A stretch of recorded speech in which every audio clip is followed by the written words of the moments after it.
Zvakanaka. Tichada vaverengi vangaita vaviri. It's okay, thank you. Nguva manheru kazhinji choro pakudya. We want to go a bit light. Toda kuti tarise nyaya yatakajaira, nyaya ya Noah. Pano vasingazivi nyaya ya Noah, especially kana itonaiwa kudai itoirangarira handiti, because Noah nemvura zvaindirana. zokuti pane asina kumbofunga areka paakaniwa panapa. Saka tichatsanangura nyaya ya Noah. Pane song inosimbwa story ya Noah so ichinaretiwa. Pana anonyatso makoresasi edu ya maiziva ka todangoti than kuti tiverenge chimbotiroverai song ya Noah, then we shall reflect ma lessons atinodzidza kubva panyaya ya Noah. Pana koresa anga achitaura kuti pane ma variations akawanda wanda. Mwari okay, it's okay. Chimbosimukai mumboimba then tipinde mukati menyaya yedu. Mwari akauza Noa kutenga kuva kwengalava. Mwari akauza Noa kutenga kuva kwengalava.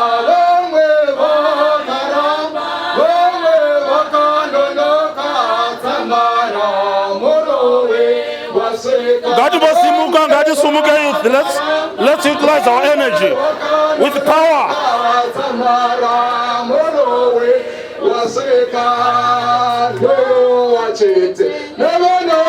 Oh yes.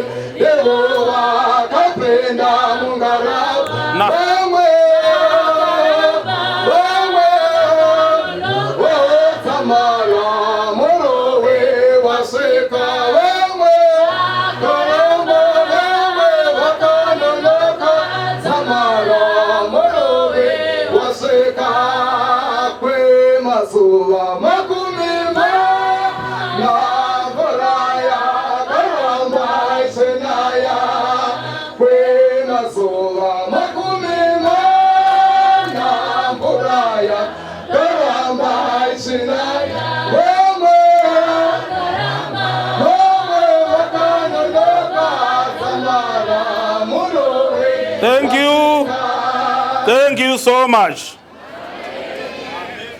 Nyaya Noah tinoiona pana Genesis chapter 6, chapter 7, chapter 8 through to chapter 10. Patinoenda kumba tigone kuiverenga, but I don't want to insult your intelligence. Munoiziva nyaya yanditika.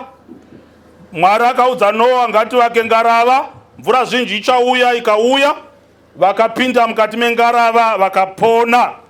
Noah pamwe chete nemhuri yake. Story iyi toda kuti timbo reflect. Tina ma lessons angakwana 7 to 10. Saka panosimuka pega pega pano, allow me to reflect, amen, on the story of Noah. Tinogona kusadzokera mapassage ese tichindononga nonga, but ndoda kuti tiite reflection yekuti ukanzwa imwe story so wakangogara uchifunga pamusoro pestory iyoyo, zviriko zvinongouya so, amen. Saka ndikuda ngoparidza pamusoro pezvinongouya wanzwa story yacho so, zvinongouya zvinongokupinda.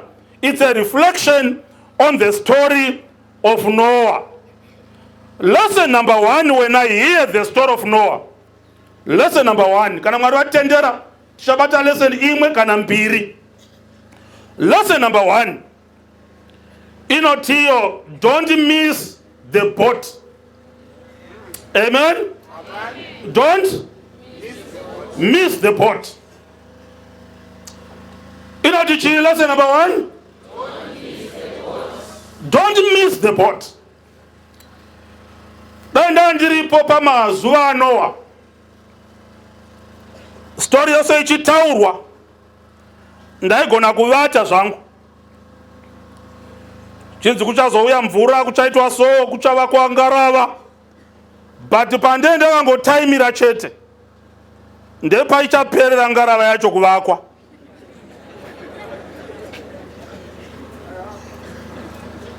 Ipapo handivati panonzi ngarava yapera manje,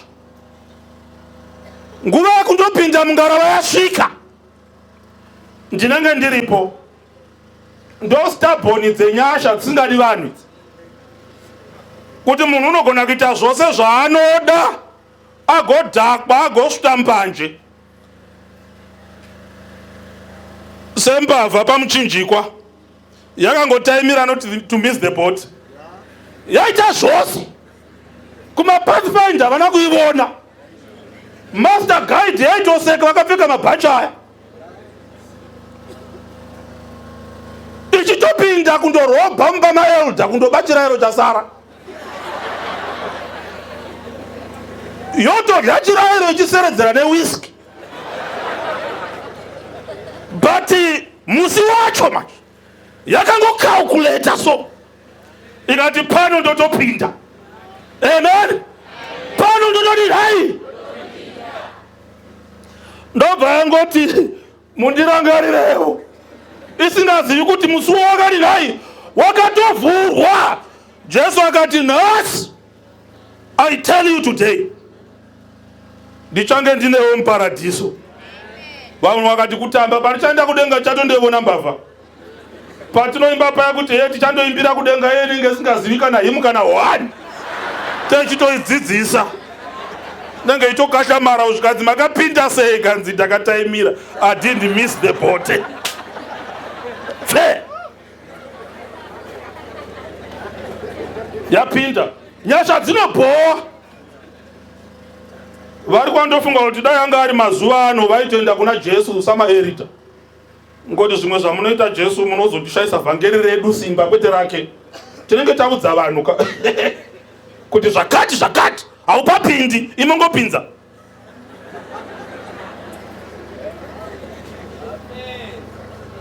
Kune vanhu vanofunga sokuti denga nderavo. Denga nderamwari. You were not called to hate sinners on behalf of Jesus. Vari kwanoti wamutoro wokuvenga mutadzi sokuti vakatumwa naJesu. We are fishers of men who are not cleaners of fish.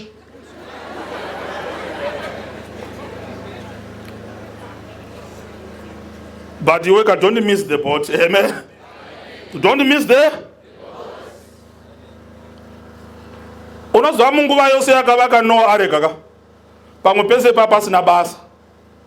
But nguva yakavhurigwa mukana wekuti chipindai izuva 1. It's about time. Ndotsimu yedu. But pane makainzi maviri enguva. Pane nguva inonzi Chronos muchiGiriki. Koite nguva inonzi Kairos. Pane nguva ngani? Imwe inonzi chii? Chronos.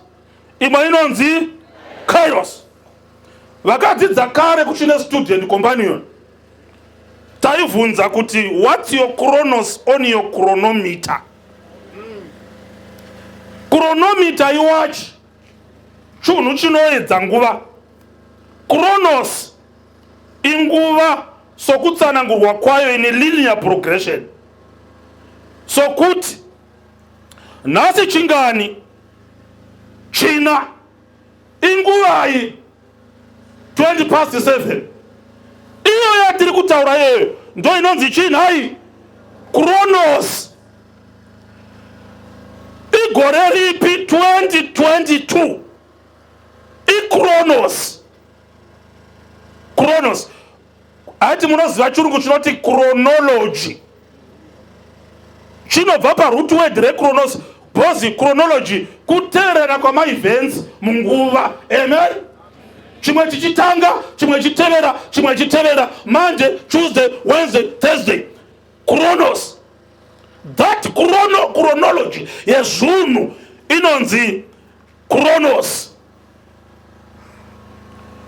Koita nguva inonzi Kairos. Kairos inguva iri mukati menguva.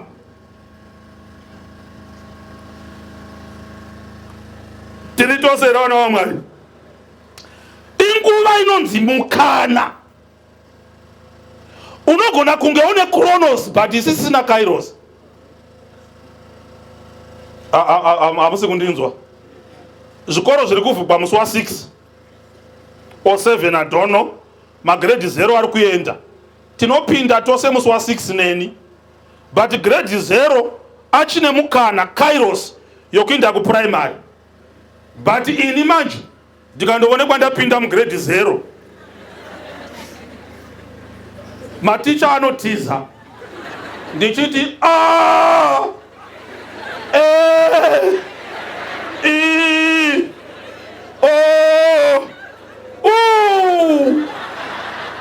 vana vose vanga vauya grade 0 vanotiza kumba kundoripota kuvabereki kuti ukatiendi uku kuna rimwe zimudhara rinouya patinodzidzira richiita nesu. Vanondidzingirei ini ndasvika muChronos yokuvhurwa kwezvikoro. Choro zvikavhurwa mukana wangu wokuita grade 0 Kairos. My Kairos is not there in the Chronos. Muri kundinzwa here vana vaMwari? Unogara kusara nenguva isisina mukana. Iko zvino munhu tiri kukavira izvo tiri kurima. Tine nguva yatiri kufamba nayo. But in this Chronos pane mukana unonzi Kairos wokuti tikadzvara mbeu tinokohwa. Muna August richipisa richipenga munhu otora badza otondokavira kumunda. Ndakandikudzei kumikiswa kwenguva mbiri dzedzidzi ndo kunogadzira munhu unonzi benzi. Benzi hazi munhu unoita asingaitwi. Benzi rose rinoita zvinoitwa. Bharingi rangomikisa nguva. Mukandiwana ndiri mushawa ndichigeza ndakapfeka sutu, kunofonegwa hama dzangu kuti paita problem wopenga.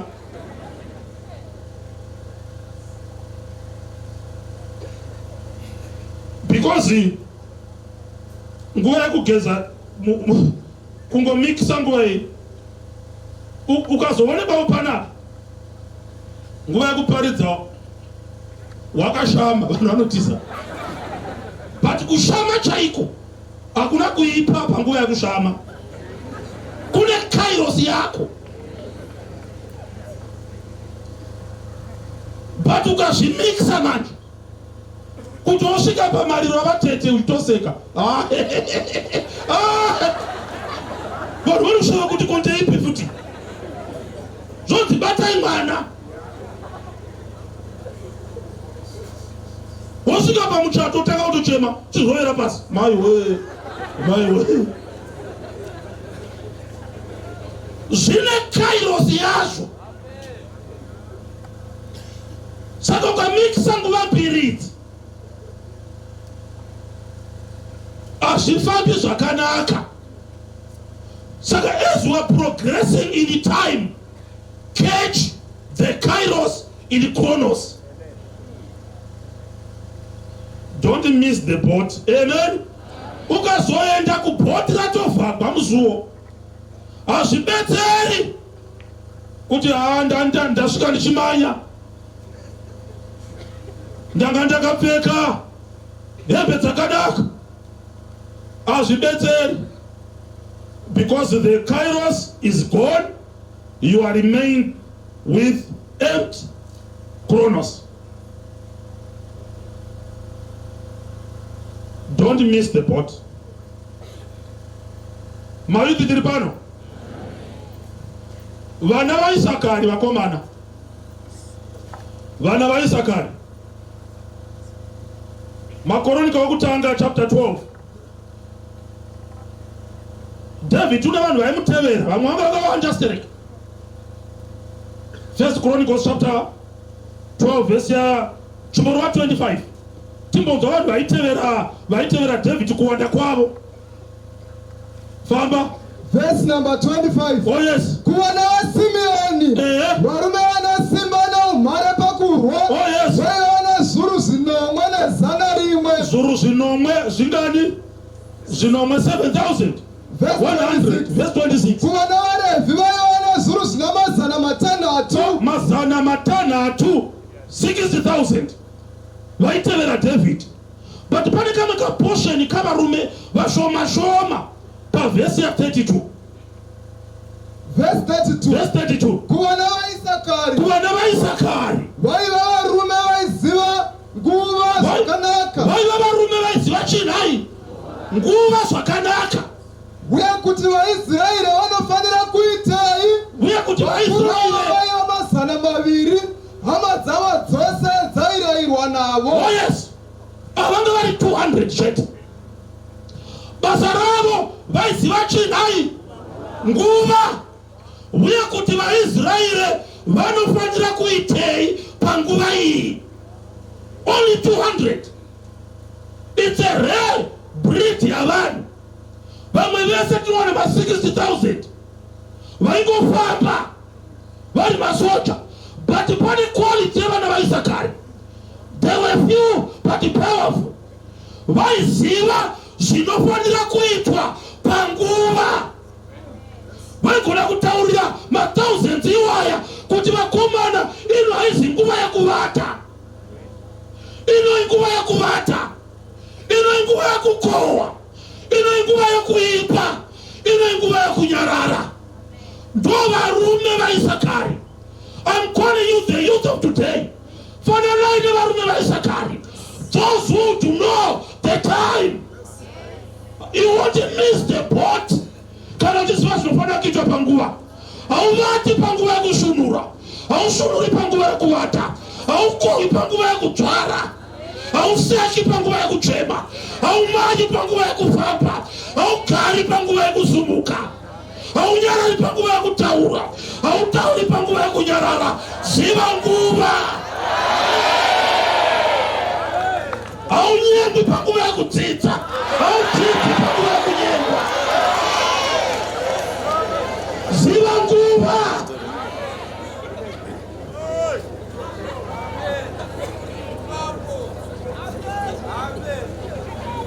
Pane zvinofanira kutanga. Know your time. Haizi nguva yekuita choose my car. Iwe usina mets.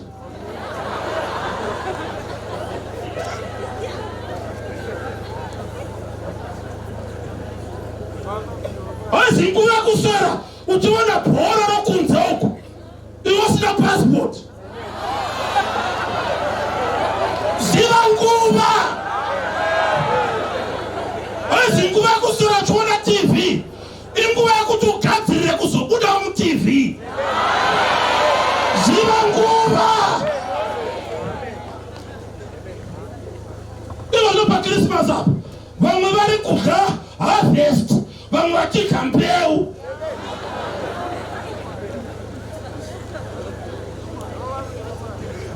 Ziva nguva. Dziriko dzimwe foni dzisingagoni kukwigwa nadzo mukombi. Unobva urombo tuna munhu ane iPhone mukombi. Mukombi. Ngati mukombi. Ziva nguva. Learn to live within your means while you're improving your means. Pane nguva yekuita mari, koita nguva yekudya mari. Ukadya mari panguva yekuita mari, wapesanisa nguva. Vana vaIsakari, unofanira kuziva nguva.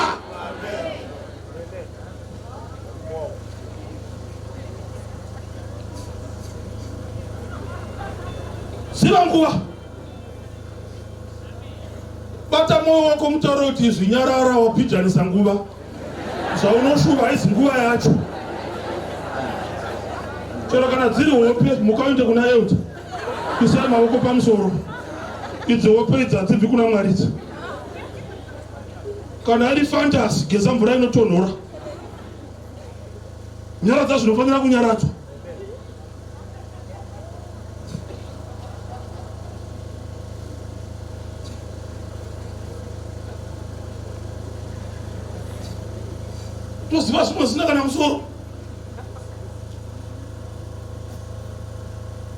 kona muziviro dzinoita software pafoni so dai dzakatoita kose IT.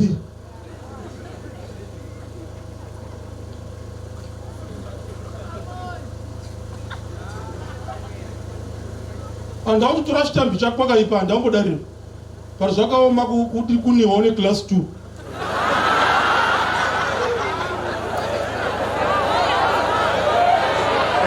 zvakaoma zviva nguva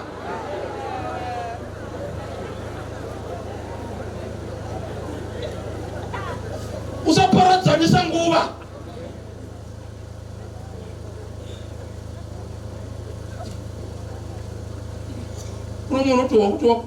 Wakuda kutoita mai pana kana akatobata fees unotofunga ndondobhadhara chikoro kana ndondorobora.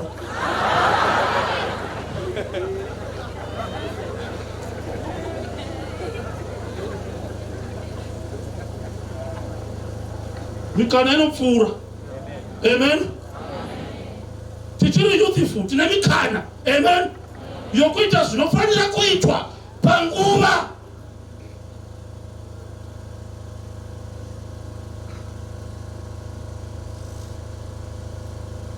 Tikaona munhu achisvika pamba choro pangu ndofunga kuti utsvaga manotsi kuna ipo. Panowana dzimwe dzitosvika pamba sokwai.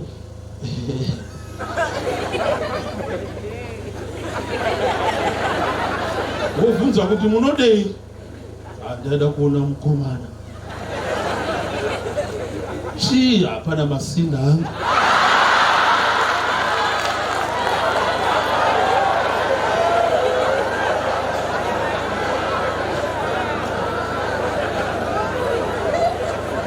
Tovunza mwana kuti komasina wabvepi mufana wafamba 5 kilometers matrauza akaderedzwa achingogwitsiwa achivinga mai masina ufunga kuti da makiye mota masina acho paunondovhunza kuti masina acho mai zvonzi mangoma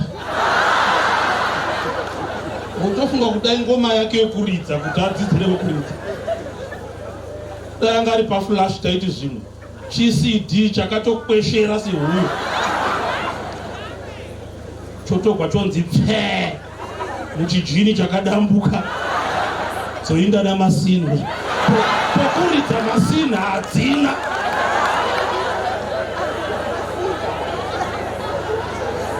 Zotaimira mai vouya nababa voyo vaenda kumashopu kana kuSouth Africa dzondobayira mangoma davatoteerera chirungu chokubatsira grama kwekuchingorepewa chirungu chacho hapana chinombohwikwa kana kungotsvamba chete. You are the only unpaid entity in music industry. DJ unobhadhagwa, wakaridza unobhadharwa, waparedhiyo unobhadhagwa, iwe listen haubhadhagwi, unongoridza masini.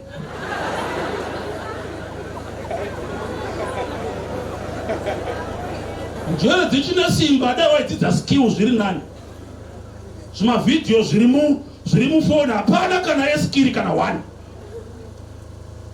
PaYouTube pakazara maskiri ukada kudzidzira kuveza unozadza foni namavidhiyo ekudzidzira kuveza kubheka makeke culinary arts whatever IT memusina zvose izvozvo menge muchingowana mangoma chi masini.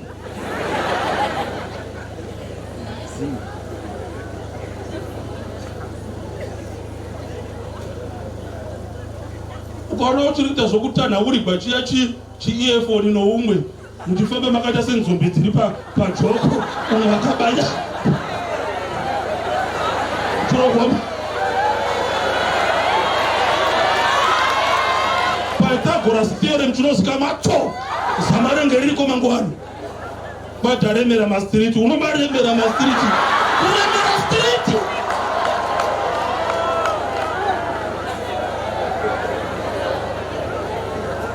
Tumbando dzakaremerwa kwete street iri kuremerwa namaGD6 avanhu vakasevenza vakadzidza hairemerwi nestepi yako iyi. Ita zvinofanira kuitwa panguva.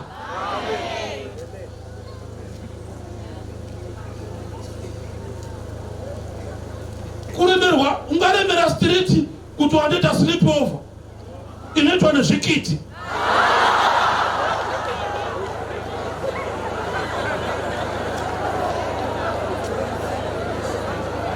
Mweya kumba kwenyu haitoripo kumba kwenyu kozvino. Ine kwayatoenda. Ariremerwi street naizvozvo. Zivai zvinofanira kuitwa panguva. Youth, are you there? Zivai zvinofanira kuitwa painai panguva.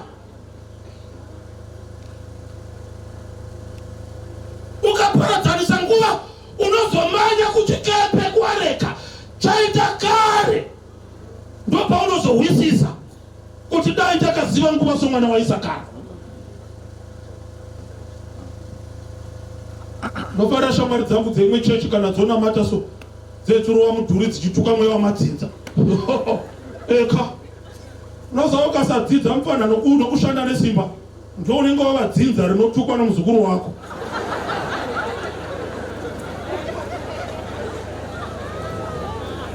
Unenge wakushautiwa kwai ndinobhainda mweya wamainari. Wakunga kuti ukasiya mari nefuma pane muzukuru unokutuka. Upenzi hwechembere hunotangira kumahungwe. Hazvitangiri ipapa tichine mukana savatsva. Amen. I'm challenging you to utilize simba routsva. Mareflexes enyu achiri kusevenza zvakanaka, meso enyu achiri kuona, tsoka dzenyu dzichiri kumanya, maboko enyu achakasimba. Apply yourself to meaningful things.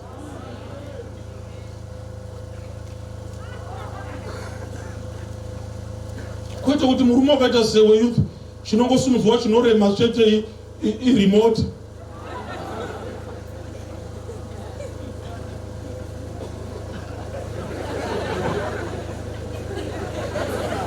Ndinji matemba asina madomasi.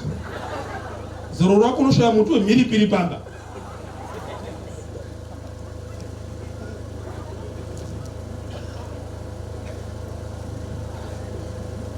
Tiripera pana. Iripo jenda yangu panapa, vakomana muripo. Antu unoziva kuti munhu akapiwa zvinhu zviviri muite. Akapiwa basa garden kuti arishande. Ndobva apiwa mudzimai futi. 2 gifts from God in the Garden of Eden. 2 gifts. Chakatanga munda before mudzimai.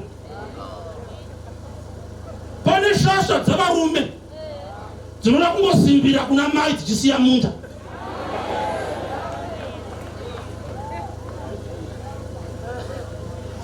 Madhara enyu ukamboona mudhara unomwira guchu kundosakura.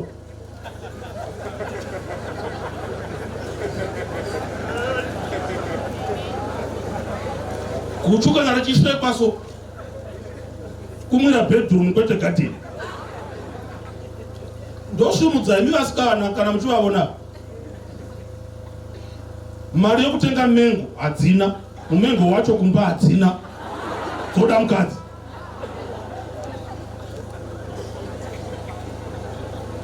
Pane pamukadzi dzakashunurwa kudai, liriki rinobuda ipapo pakubhirivhisa.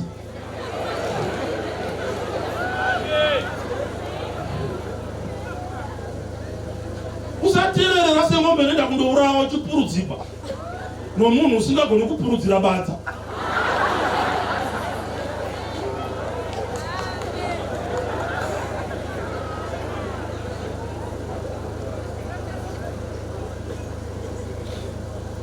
Hauna right yokumitisa mwana wangu usati wagona kumitisa land neziya rako. Ziya rinofanira kudonhera pavhu romitisa land yobereka chibaki.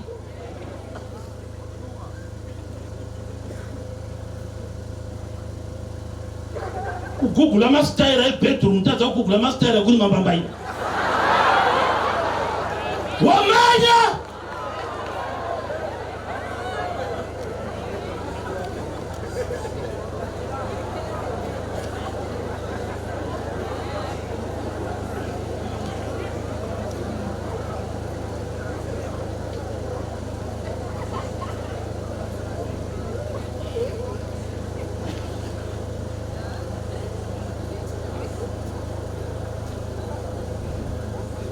nguva inenge yafamba vakomana.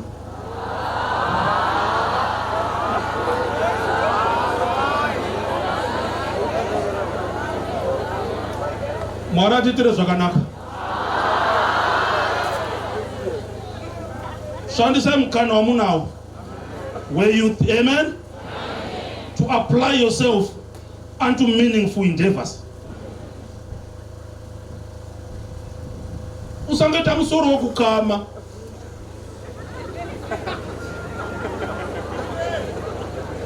Kuona mamwe mastaira panopo zvakanaka vokuita mastaira musoro. But mubvunzo wangu ndokuti ndewako here musoro uyu. Uri kwakangotakura musoro riri dendere rinokandirira mazai omwe.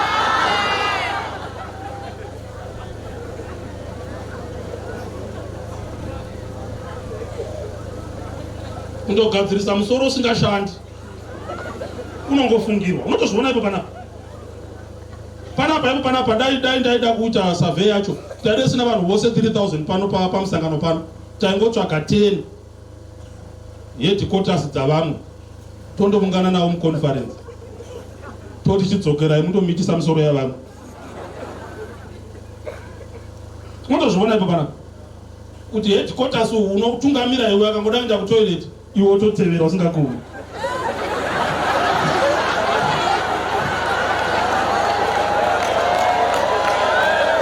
Wotoona kuti hapano pane musoro wani.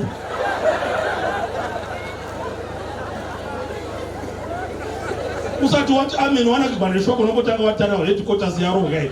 Kana headquarters riri serious unongoti amen ukubata mundo kudongatsamwisa HQ.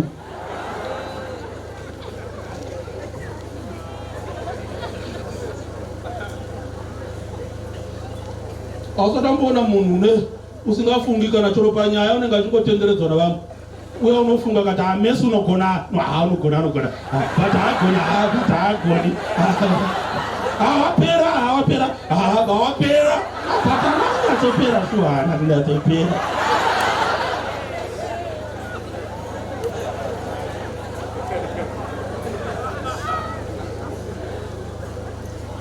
But musoro wakagadzikwa kutosiya kasili kaya kanoenda napapa kutokokota.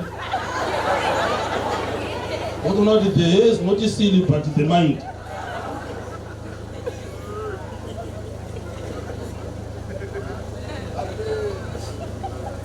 Zvaneta zvose aziye unozvida pane unozvida.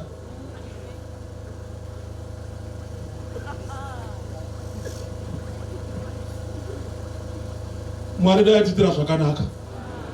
Taona mikana yeupenyu, amen. Taona mikana yeupenyu ende nyasha dzoupenyu dziripo paKairos yako.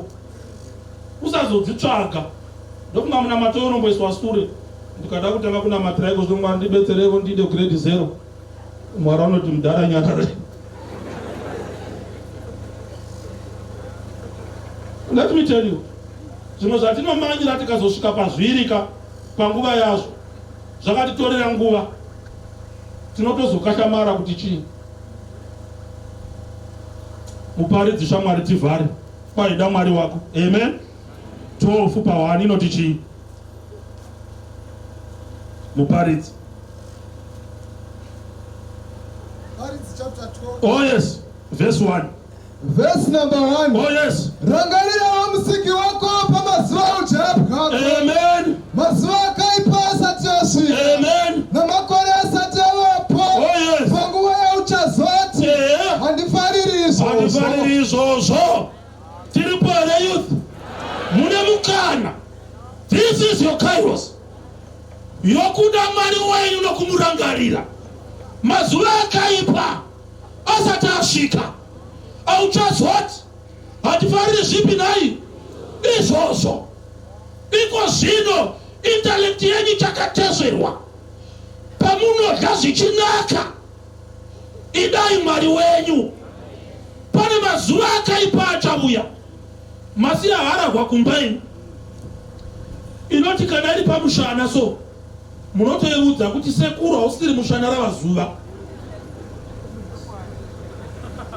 Munoziva chembere dzamasiya kumusha dzamunotodzingira nhunzi pamuromo inenge yakangomhara kana chinozigama hapana zvanzi sekuru nhunzi iyo dzotora vashaya dzisiya pane nhunzi.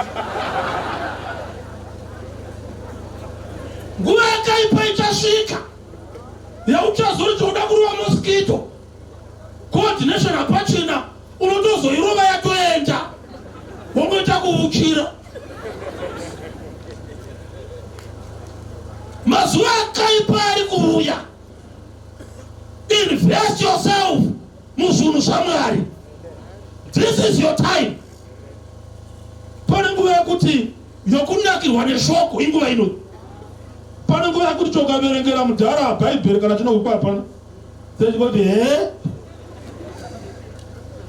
makabona sekuru vachiona TV choro movie dzekangodayo so. Imi muchiseka dzekangodai so.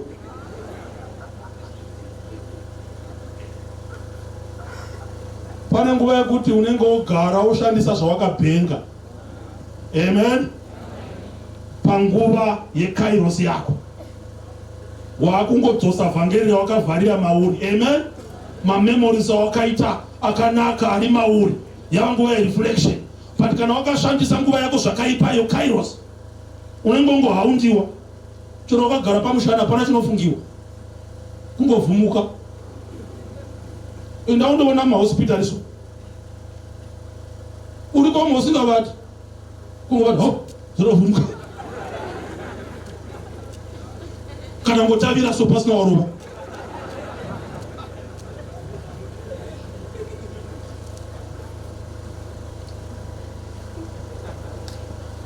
Zvichapera zvose izvi. Amen.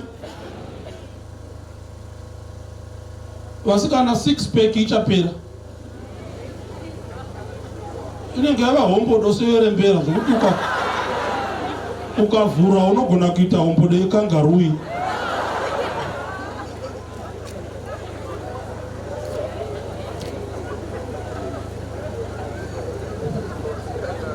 Umuromo musina mazino udzongonguya uda.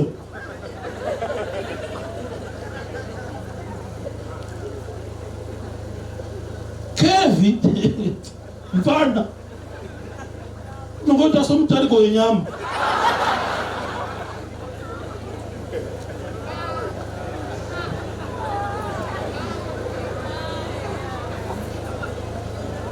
Nguva ino haizi yekungoinvesta mubhodi chete. Invest in your spirit. Amen. Kuno munhu unoziva zvose zvebhodi namafuta but ukamubvunza musiyano waMatiyo naZakiyo hapana chinozikama kuti wakakwira mumuti ndiani.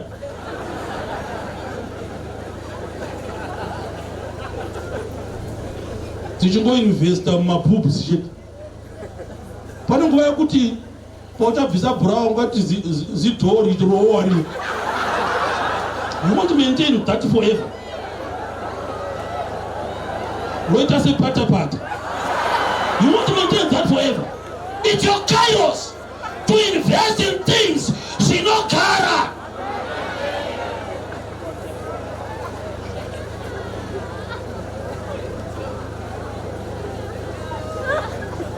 Zvinopera tarisa mbuya vako. Vaona makandiwa kumeso so. You want to cheat the time. You want to cheat the time.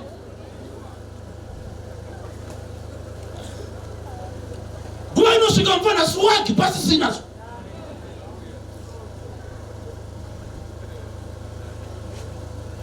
It's your time, youth. Tiri pari vana vaMwari. Mungwarisa vana vaIsakari. Kumusha kunofanira kuitwa. It's about time. Maranatha. Jesus is coming again.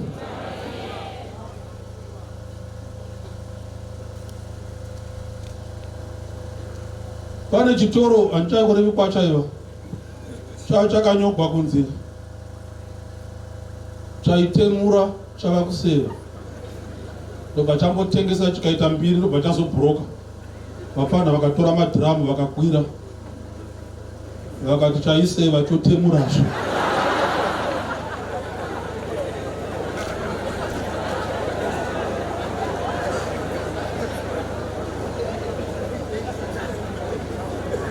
About wanenge usina investment yawakaita paKairos penyu seko uchiri kuremera maspiriti ucharemerwa nawo vanouya kuzokuona sesocial monument kana muchida kuona kuti munhu unosakadzwa sei nomutoriro ndamuona mudharaura ako maticha otouya navana vechikoro dzakadaro so